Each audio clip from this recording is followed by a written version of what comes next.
1-4 on a Tuesday. The Tar Heels are also 1-2 since Armando Bacot declared the ACC goes through him.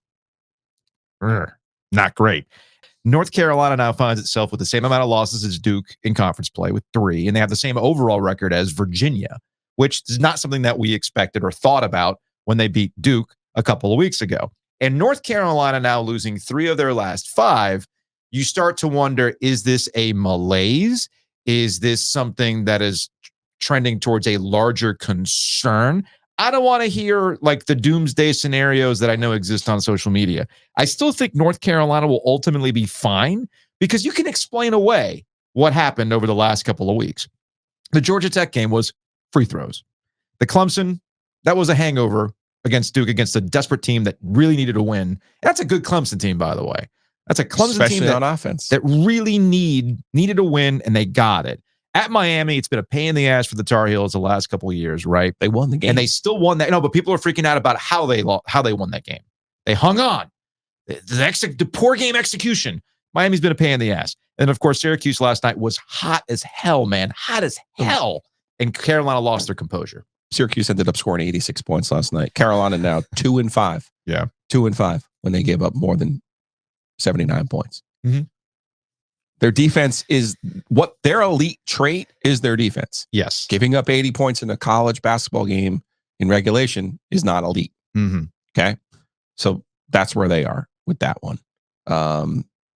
Interesting, though, that Syracuse has not played zone all year. And now, or I think the stat they said on the broadcast was they play zone on, half court possessions only 13% of the time this year.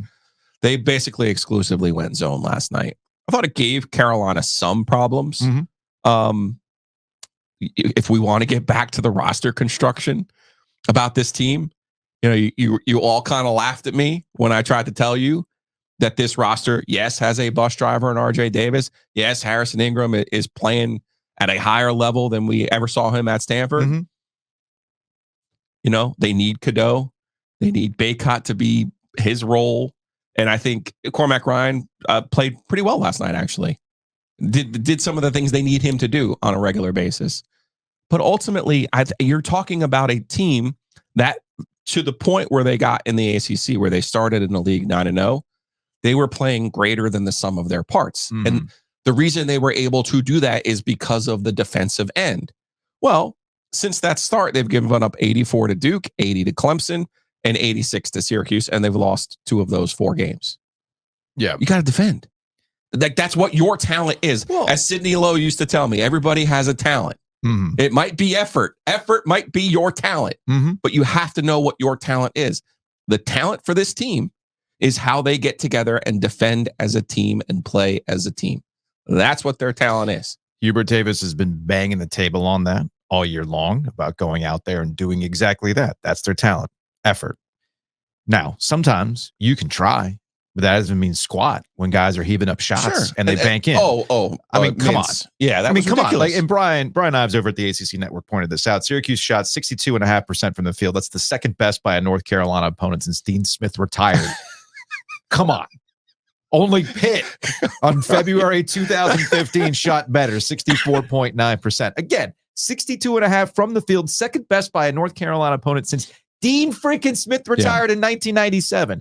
So that's the kind of night that Syracuse had.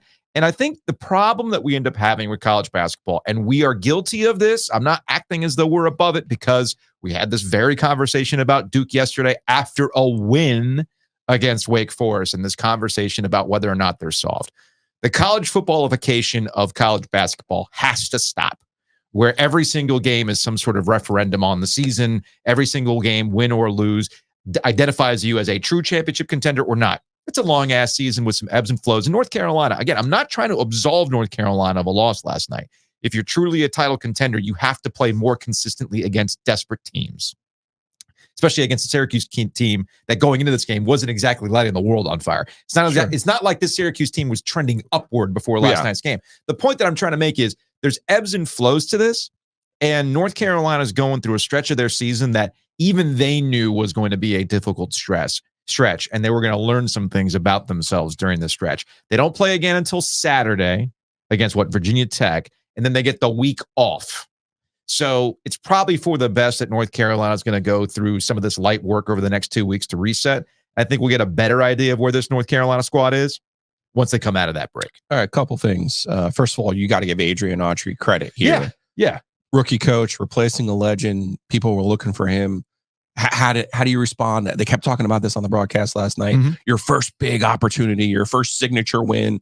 And these are the kind of, like, if you've never been to a basketball game in Syracuse, I've tried to explain to people the passion for Syracuse basketball in New York is equal to what we have here. They just only have one team in the portion of New York where they are. Okay, that's number one. And Autry, that's a big moment, big crowd. You know, again, when Carolina comes to town, you have a top 10 team. His team poured it out. They played their Super Bowl last night. JJ Starling and Judah Mintz are two top-level ACC players. They combined for 51 points. I mean, when your two dudes are going, and you know, when your stars are your stars and your best players are your best players, guess what? Yeah, man. You have something there. Meanwhile, you know, again, Cadeau with 4 points in this game. Cadeau is what separates Carolina when they have that defensive effort. Yeah. If you want to see them elevate, Cadeau is what elevates them.